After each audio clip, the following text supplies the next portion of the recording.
Today I'm giving you a tour of my van. This is where I live, this is my home, so check it out. If you've watched my channel over the years, you've seen lots of videos of me out in, the forest or in the desert, living in my vehicle, and this is it. Right now, she's been broken down. It's already been about 6 months, so I've been not able to live in it because I'm not able to move it, right? So I've had to find somewhere to stay. I'm staying in a garage currently. It's better than being on the streets and homeless that way. So I'm still homeless, but temporarily, right? Staying in a garage. So this is the love of my life. It's called Blue. She's called Blue. 1989 Toyota van. That's the model. Van. V-A-N. Beautiful vehicle. It's just needs a simple repair. Transmission issues. About, $1,000. Good to go. I believe she's got 320,000 miles. We'll look to double check, but I've been through hell and high water. This baby is bulletproof. So I'll give you a little tour. Somebody was asking me about it, and I'm here today. I check in on her about every 2 weeks. So twice a month I come, start her up, and air it out. She's just, still sitting here waiting for me. I'm excited to get her going again. Then I'll be back on the road in my home. So I'll give you a little tour. It's definitely a mess right now because I've just got all kinds of things stored. If you've watched videos that I've done on how important it is to be organized when you're living in a small, vehicle, because this whole thing is only, maybe 10 feet of living space. So it's a little messy. Here's a nice Climate Static V bag. It's a blow-up mattress. Had it for, I don't even know. Probably 6 years, I believe. Real tough gear. Nice and solid. The problem with blow-up stuff is if you pop it, you got problems. So, military wool blanket. Anyway, here's my bed. You can see here, it's a IKEA bed frame that was a twin, and I took it and just cut it in half and brought it down to basically a single. Got a nice inflatable mat here on the bottom, then 2 gym mats that are just rubber, and then a nice pad that it came with. It's like a memory foam. And I sleep like a baby on this. This is an old 1970s down bag. Here's a 1 Tigris tarp. No, it's not a tarp, it's a hammock. Good piece of kit. It's way too heavy to, carry as part of my kit, but I'm going to give it to somebody. Jumper cables. Those are pistol earphones. This is a bag that my friend Mickey and Caroline from England gave me. And it was right about the time that the van stopped working, but I was all ready to go up and shoot an overnighter with it. It's got a bunch of gear in it. And then all the stuff happened with the van, so that will be shot. Here's my rain poncho that I love. Yeah, so that's my sleeping area. And I'm 6 foot tall. I fit on it perfectly, so it's got to be 6 feet. And I sleep like a baby. Love it. What's weird is my whole life I've slept on my side. And somehow, from sleeping for, I've been in this van for 6 years, I turned into, Dracula style, right? Like a dead person, you sleep with your hands on your chest, on your back. I don't know how it happened, but somehow I converted. I turned into a vampire or a Dracula.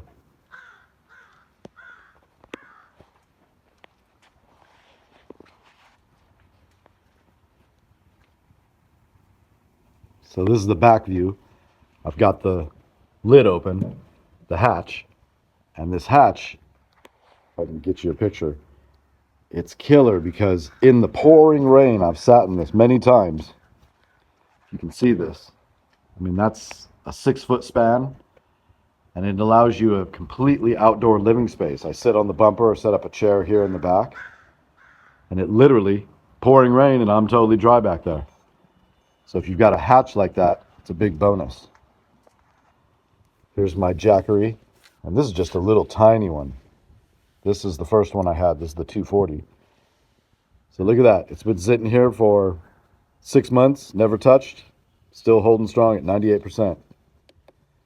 Now I love the Jackery, but I learned from installing solar and working on systems, I'm just for the money and the features, I'm into the Blue Eddies. But then the knockoffs started coming out, just the Chinese knockoffs. And the whole thing with this stuff is the Blue Eddy is, say, it's 500. Well, the exact same thing that's, called, Yamo Gogo or whatever from China is 200. And it does the exact same thing. And so I have friends that have bought them, and how do they hold up? Do they work? Are they junk? Totally fine. The issue is customer support. There's no one to call, right? So with Blue Eddy, you can get on the phone and, hi, I've got a problem. Jackery, hi, I've got a problem. Well, these ones you buy off, the internet, there's no customer support. But they're probably the exact same thing. I mean, they look identical. So it's that whole thing where they're made in the same factory in China. And they just slap a sticker on it. Blue Eddy, whatever. Jackery. That's how it really works. So I've moved into that stuff just for price. Yeah, this is a nice snug pack I've had forever. It's part of their jungle kit. It's the bag. These are some nice down and synthetic puffies that I scored. I mean, look at this. Let's see if I can find the original price. I think they sell these new for $250 or something. If I can find the price on it. Anyway, it was $44 and then 75% off $44. So I got this thing for, who knows, pennies? What's 75% off 74? Let's see the tag.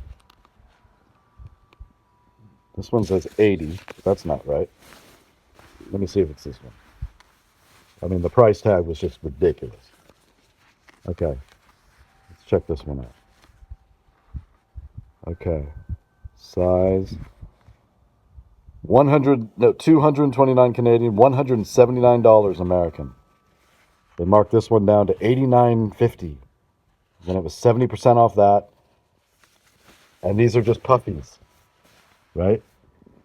They're filled with either down or a synthetic mix. I've got one on right here. Same company, Eddie Bauer. And I paid 50 cents for this at the Goodwill bins. Literally. Same exact coat. Can you imagine spending $179? It's ridiculous. And you can see here, if it'll come up, but there's a tear already. Because when you're working or doing things and wearing these puffies, they're going to get clipped and snagged and ripped. And once they get ripped, they start shedding and all the down and synthetic is, popping out. So they don't last very long. Why would you spend $179? And I could have sworn that other one has a tag on it that said $229. Just out of control. Here's my toolkit. And these are just some of the tools, but I do freelance construction stuff, so I've got my own tools. I switched over to Ryobi a couple years back. They've held up really well for me. I'm very happy with them. But I have an entire kit, some of the tools from other places right now because I've been using them. This is a killer pair of Gore-Tex tactical boots. It's a real nice leather. Good boot. What are these? Baits. I grabbed them because I got them, at Goodwill, so I only paid, $2 for them, and you can look them up. I think they go for around $100 new. Didn't realize they were size 13, so they're monsties. Too big for me. I've given those away. These are tarps. If in the United States, these come from Harbor Freight. So Harbor Freight is just a cheapo, everything from China, junk tools and whatnot. They're actually getting a little bit better, but these tarps. So this tarp is a 10 by 10, and you get them on sale for $9.99. Okay, I've been using them for over 10 years.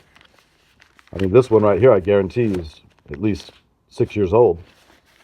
Well used, bulletproof, great grommets, good plastic, they hold up. And the reason I talk about it is because all these people go to Home Depot, and that same tarp at Home Depot, a 10 by 10 camo like that's $35. Literally. You can go to Harbor Freight, get it for $9.99.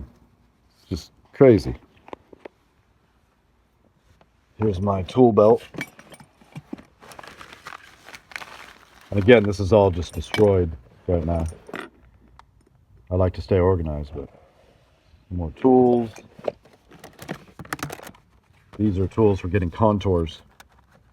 So when you have to mimic something that you're going to cut, push this up against it, and it mimics it, and you can trace it, cut out your drywall or whatever you're doing with it. These, I was just talking to somebody. I was talking to Rob from Nice Bushcraft, but these are what I use. These SOS bars, rations. These are used all over the world for aid and disaster zones. They're airdropped and such, but these are great. SOS rations. More tools, more stuff, more junk. But this is all stuff I use to make money. Right? Money. It's the important part. This is my wood shed. That's what I've always called it. I'll always keep a couple of rounds on me, just for emergency. And they're bone dry. I mean, this piece right here, this has probably been in here for 5 years, who knows? Because I rarely ever use this. It's just for emergencies. That way you've got dry wood and you can get a fire going. Use this for kindling, break that down. Newspaper. Here's my trusty shovel. You know, same thing. I get these at Goodwill. These are, all shovels are always $2. No, $3, I'm sorry. But this is an old vintage, made in the USA steel. $3. Right? You go to buy one at the store, it's going to cost you $20. Just amazing. These are little recovery tracks. I've used them many times and they work great.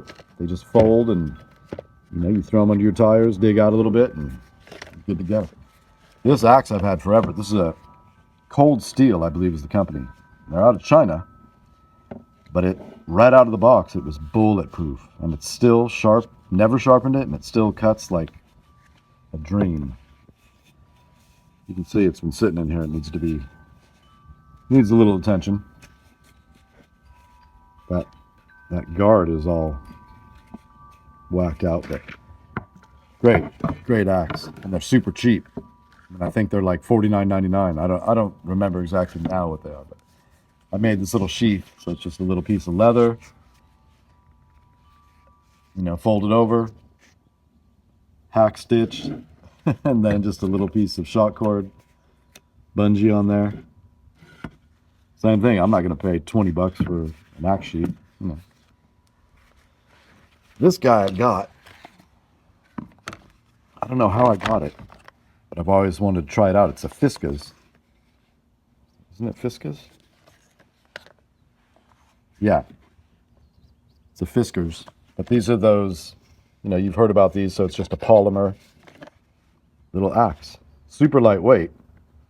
You know, the debate always comes up in the bushcraft world that, okay, I'm out there and I snap this, right? Well, you're screwed because now you can't replace it, the handle, whereas with the traditional axe, you know, you break this, snap.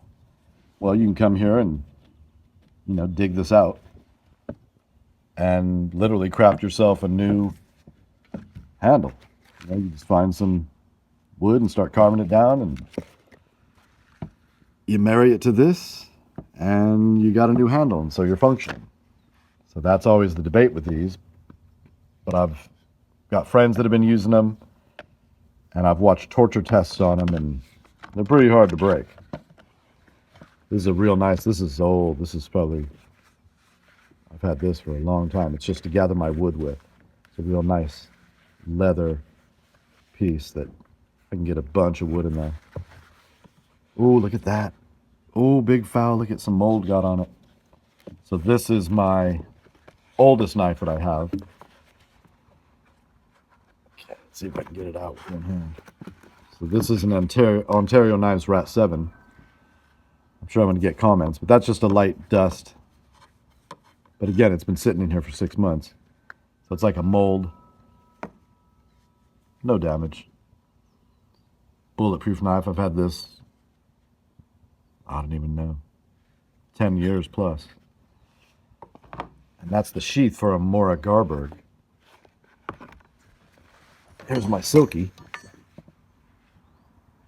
Big boy. Great saws.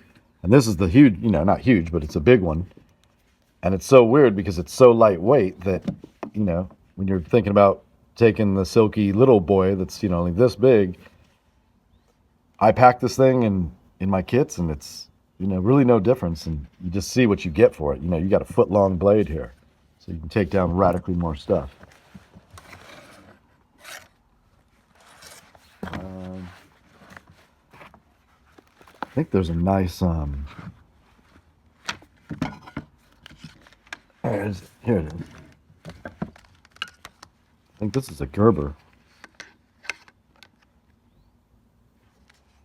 Can't remember. Yeah, it's a Gerber. I don't know how I got it. Wait. But it's a full tang. Don't remember the model. It's never been used. I think I traded it. I can't remember how I got it, but I always wanted to play with it. I'm sure it's fine. So that's my little wood chest. This is my saw. This is an Echo that I picked up at a pawn shop for, I think I picked it up for 50 bucks. So, it depends on what you're into, if you're into steels or stills, whichever way you call it. But the Echo is also an excellent brand. Good stuff. This little guy's a beast. So I just pulled it down. It's been covered in a rubberized military bag. And I went through, primed it up.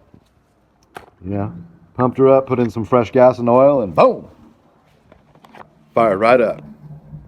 That's when, that's good gear. Ooh, the sun's come out. The weather's been all crazy. It's the season's changing, so it's pouring rain, cloudy, storm, and then sun comes out. So here's the cockpit. Real simple. Actually, all original. Whoa, look at my sniper's veil. It got sun bleached.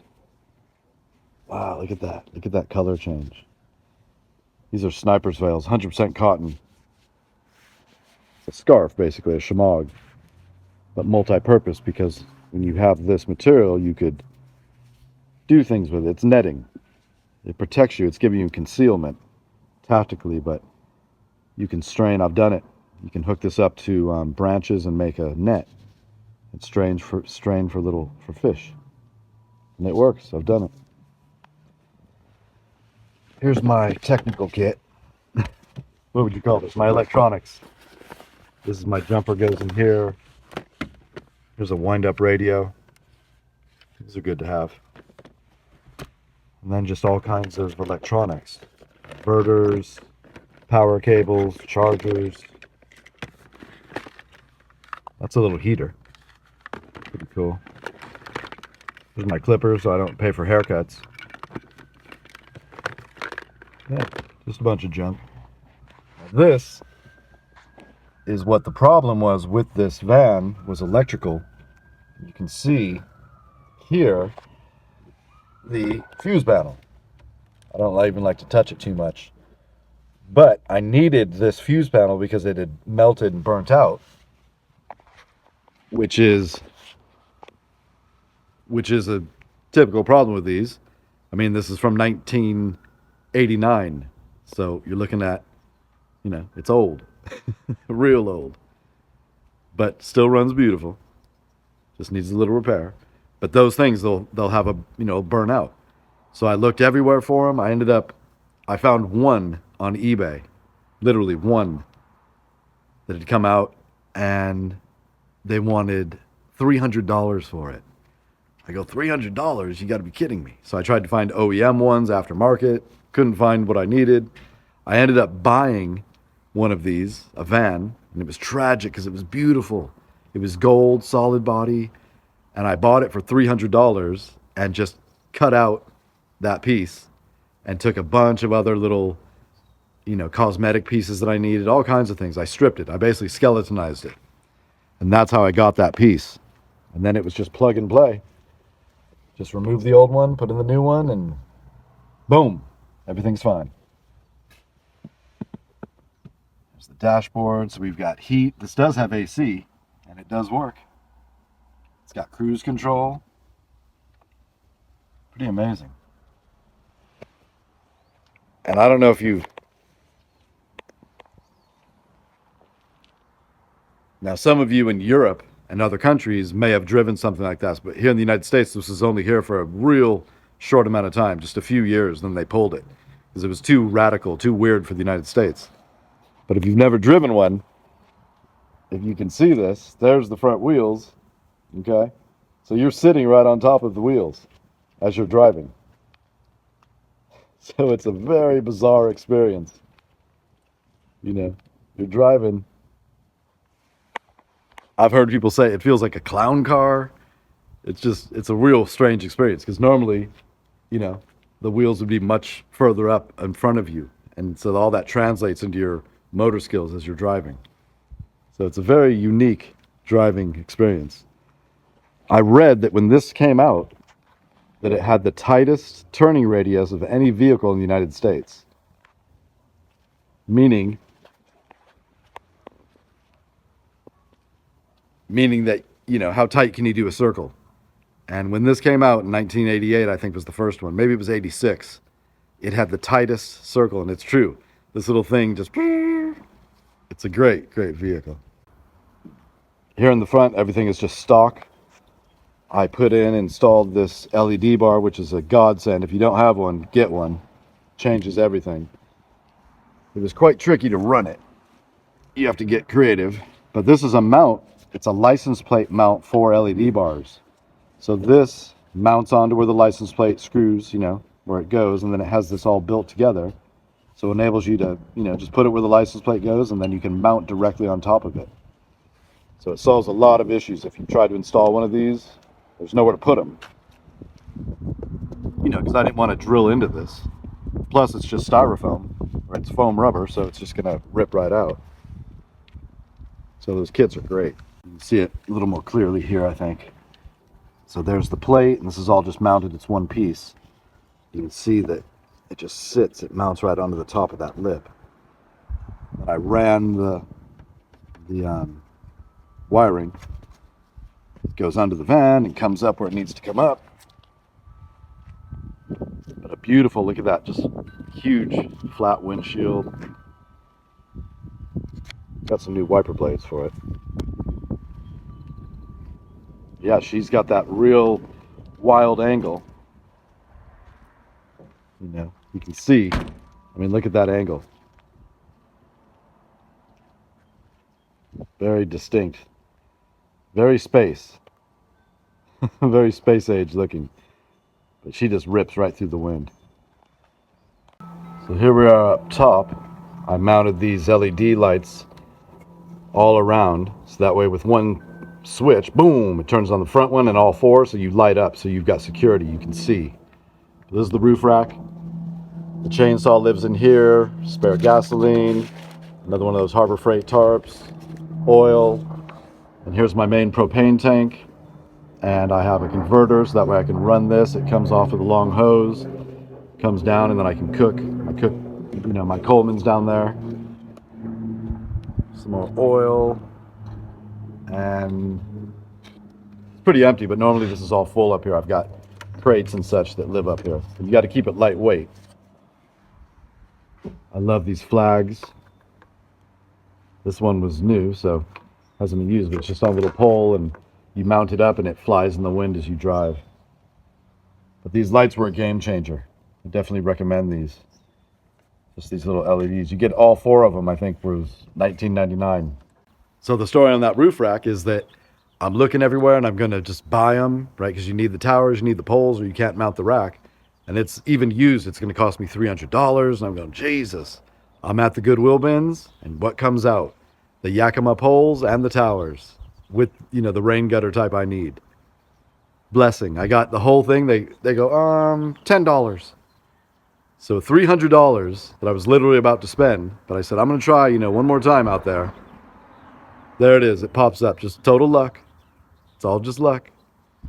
And there you go. $10. And then these, I found out that the keys, that there's only, I think it's 6 different keys that they ever made for these.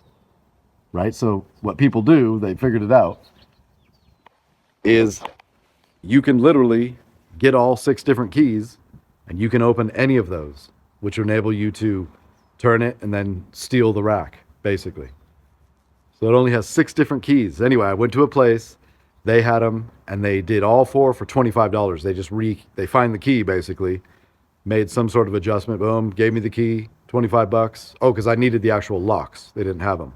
So 4 of those locks put in with the key, $25.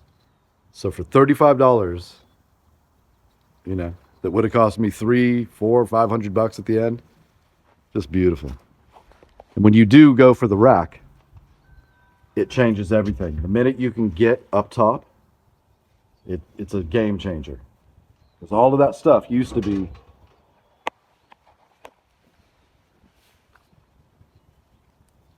literally that had to live inside your vehicle, unless you've got a little trailer that you're towing. So now you've got all that room. It just opens you up. Anything you can do to free up space inside the living area, that's crucial. But I can tell you that it changes if you don't have a ladder to get up there, and it can be very frustrating because it's in the middle. So you see what I'm trying to say? You're trying to get up to get it, and I need that thing. Well, you got to reach over and you're stretching, and so it can be a little difficult, but you get used to it and you learn how to control the weight of what you're putting up there. And you know, you learn to place things you're going to be touching a lot of, you know, close to the edges, not in the center, if that makes sense. But I highly recommend getting a roof rack. And the story on this roof rack is I bought this. It's just a junker, you know. I think it was $89.99 at the time. You can see how it's bent. Can you see that bend? Well, that's because I backed into something and it torqued it. But it's really cool because it drops it down now. I mean, that should be incorporated. It brought it down literally like, I don't know, at least 4 inches, right? This space here. So that should be like this, flat. But it's not, because it bent it down, it torqued it. It hit the propane tank on a, you know, ridge like this. It was a gate, and it, but it's great. It dropped everything down a couple inches. But this is a great story. This is a Yakima, and I scored the poles, the towers, that's what these are called, and then these are for rain gutter, so it's a special type that you need. They clip on to the rain gutter, and then the locks. Well, I scored all of that at Goodwill. Just amazing. Here you can see this is total. These are my solar cables here. So I'll show you where the solar panels are. It comes down. It's full Blade Runner. You know, that's the thing. It doesn't matter. You don't need to spend all the time putting it inside. You know, just simple. I'll just redo all this, but hey, it works. And this is my solar system, part of it. These are 2 100-watt panels mounted directly just right on the roof above the driver and passenger. They come back. They've got their connectors. This is all waterproof. But these hold up no problem. And they come up, and then I've got this, you know, positive and negative. It's not really positive and negative, but anyway, I've got this cable that then comes down, and when I'm in the van, it just slides right in here. I open this, and it comes in, and that plugs into my jackery, and then I've got power. So as I'm driving, I'm charging things. Just incredible. Then I have another 200 watts of foldable. I'll show you. They're inside. This is a really cool piece of kit. This is called a WeBoost. And these were developed for semi-truck drivers, I believe starting in the 70s. WeBoost is the name of the company. They've changed their name. It's real weird. I don't get it. But anyway, this is the unit. And basically it just takes power. And then this emits a signal, a booster, via this antenna that goes out into the universe, right? And pings off towers and increases your signal. So it's definitely real. I mean, they're used, there's millions of them in use every day, primarily by RVers and truckers, boaters. And it's where you have nothing. Well, it's putting out such a strong little beacon that it can ping off of towers, like I said, but it works. I've experimented with it. And that my buddy gave to me because he upgraded to the new system. So that's it's old, but it still works. So I'm very grateful to have it. This is my tarp. It's an extendable tarp that I believe it's a 10 by 10. And I've got it mounted. I just rigged it up, but never had any problems. You can see what I did. It comes with some hardware, but it's all junk. But I was able to get lucky and mount it in behind these plates that came with the rack. But this tarp, or awning, basically, extends out 10 feet, and it is a massive game changer. Because what you'll learn real quick when you're living in a vehicle, and of any kind, unless it's a luxury RV, is your outside becomes your living space. So as much as you can be outside, you're going to want to be outside. So if this comes out, 10 feet, I've got 10 feet of bulletproof. I mean, it's incredible. Pouring rain, you're underneath it. You may have to kind of move to a corner, but no problem. So it gives you that 10 feet of living space. And it's a pretty quick one. I can deploy it. I got it down to under a minute. I can park, put it out. It's kind of like the rapid deployment ridgeline from MCQ. You basically have it already, kind of ready to go. There's tricks that you learn. So I can have it deployed in a minute. And when I got to go, I can have it undeployed in a minute. Here we are on the driver's side.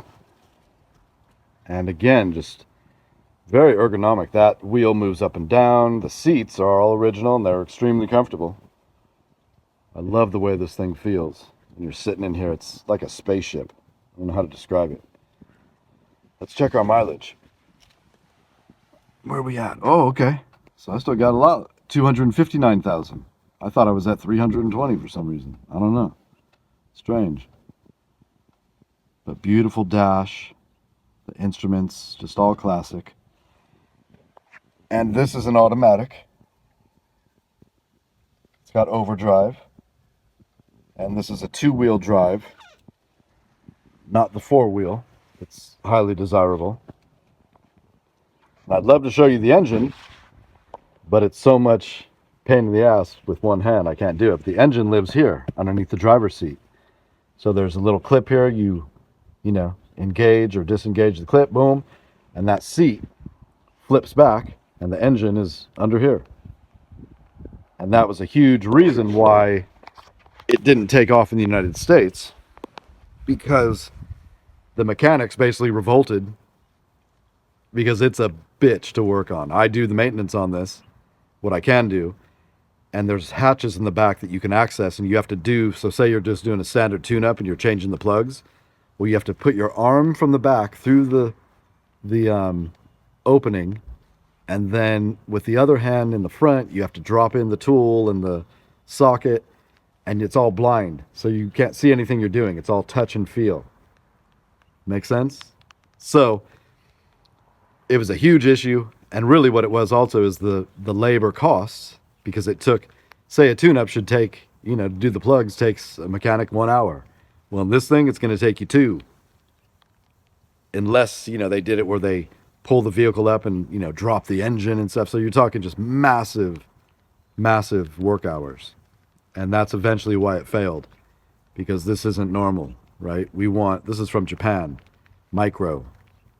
We want a hood that you pop, there's the engine, work on it. even though we've gone totally away from that now. Obviously, there's the electric cars, but even modern cars that have engines still in the, under the front, in the hood, you get in there, I mean, it's all technical. It's all, you plug a computer in to do the tune-up. So that's all lost. It's pretty sad, but anyway, the engine in this is underneath the seat, and it makes for great driving during the winter when it's cold, because this seat is always hot. But during the summer, you can feel it. Pretty funny. So this is a two-wheel drive unit, and they make the four-wheel drive, which is extremely sought after. So right now, those up here are going for $10,000, the four-wheel drive version of this.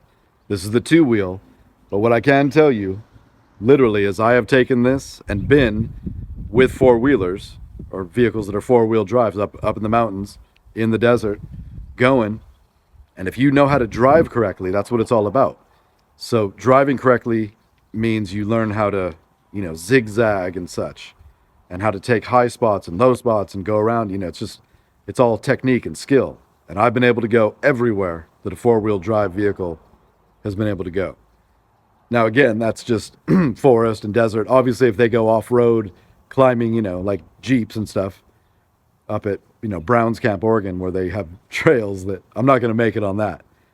But for getting from A to B, I've kept up with every four-wheel drive around me. Well, that's it. Just a real quick tour of Blue. And it's always beautiful to be here with her. We have a strong emotional attachment, right? Because I've spent 6 years inside of her, so to speak.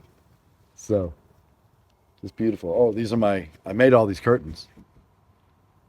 Thanks, home ec. Anyway, I'll catch you later. Ciao.